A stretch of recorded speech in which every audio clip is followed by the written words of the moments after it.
नमस्कार, मैं डॉक्टर नरेश शुक्ला। मेरे चैनल डॉक्टर ज्योतिष में आपका स्वागत है। आज हम लोग एक नया योग देखेंगे, विदेश में निवास करने का।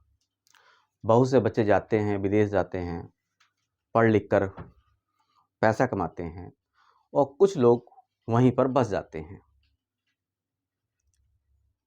तो उसमें कुछ योग होते हैं कि जो वो वहीं पर बसते हैं। बहुत से लोगों ने मुझसे पूछे थे कि क्या योग ऐसे होते हैं? बिल्कुल होते हैं। तो विदेश का भाव कौन सा है? विदेश निवास का जो भाव है वो है 12वां।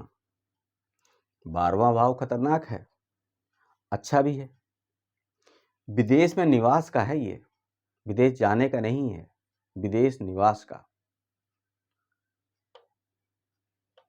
जेल यात्रा का भी होता है, मोक्ष का भी होता है,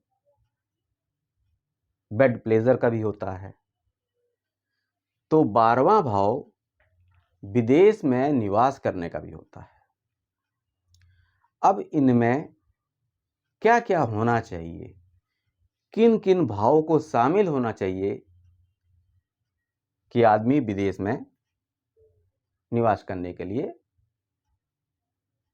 या विदेश में निवास करे। तो 12वें का जो स्वामी है,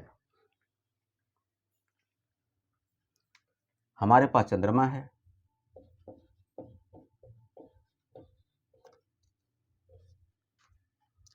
एक एक करके मैं बताता हूं। इसका संबंध सेकंड से, चौथे भाव से, 11वें भाव से हो जाए, किसी एक से।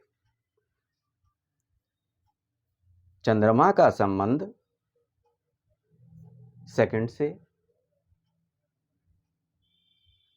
चौथे स्थान से और 11वें से हो जाए तो ये आंशिक विदेश निवास का योग बनता है।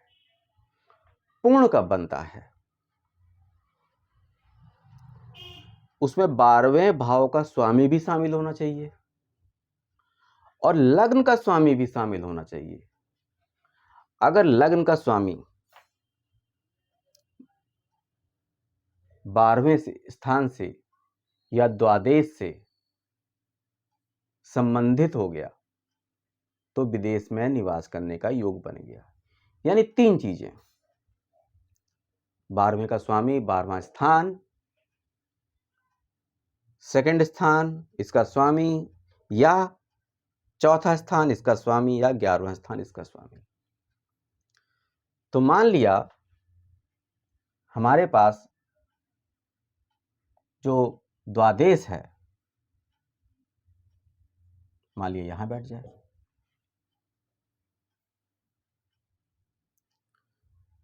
तो क्या यह योग बन गया?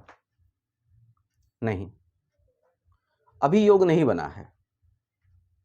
अभी जो है ये योग नहीं बना है। इसमें हमको जो जोड़ना पड़ेगा वो सेकंड का स्वामी,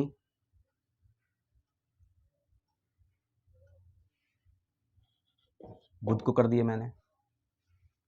अभी भी ये आंशिक है। अब क्या करना पड़ेगा? इस पे दृष्टि कर दें, इस चीज पूरी पे, सूर्य की, क्योंकि सूर्य लग्नेश है, लग्न का भी जरूरी होना है। जब लग्न इससे रिलेटेड हो जाएगा तो पूरी तरह से योग बन जाएगा 100%। तो सूर्य यहां भी हो सकता है और सूर्य यहां भी हो सकता है। ये कॉम्बिनेशन बन गया आपका विदेश में। इनको मैं मिटा रहा हूं, देख लीजिएगा। द्वादश का, 12वें स्थान का स्वामी का रिलेशन मैं कर रहा हूं सबसे। अब जो है 12वें स्थान का स्वामी का मैं यहां ले आ रहा हूं। इसका नीच भंग हो जाएगा, वो चीज तो कोई बात नहीं है। लग्न में नीच भंग हो जाता है, ये मत सोचिएगा नीच भंग हो गया, ये नीच का हो गया। नीच भंग तो हो ही जाता है, 99% नीच भंग होता है। 99 न मानिए 98% तो लग्न में नीच भंग हो जाता है। नमाज में नीच कहोगे तो नीच ही का रहेगा, इसमें नीच भंग हो जाएगा। अब चंद्रमा को मैंने चौथे स्थान से जोड़ दिया, इन दोनों का रिलेशन होगा तब भी वो जाएगा, विदेश में निवास करेगा, लेकिन साथ में हमारे पास लग्न का भी होना जरूरी है, लग्नेश का।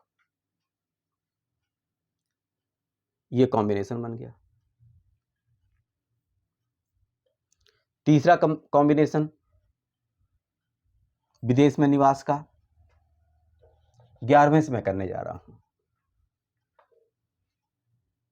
अगर 11वां स्थान भी शामिल है, साथ में द्वादेश 12वें का स्वामी लग्नेश, तो आदमी विदेश तो जाएगा। सूर्य कर दिया, चंद्रमा को मैंने यहां कर दिया और बुध को यहां कर दिया, परिवर्तन कर दिया और कुछ नहीं किया मैंने। इसको उल्टा भी कर सकते हैं, देखिए सारे बनते चले जा रहे हैं। बुध को भी यही कर दिया और चंद्रमा को भी यही कर दिया।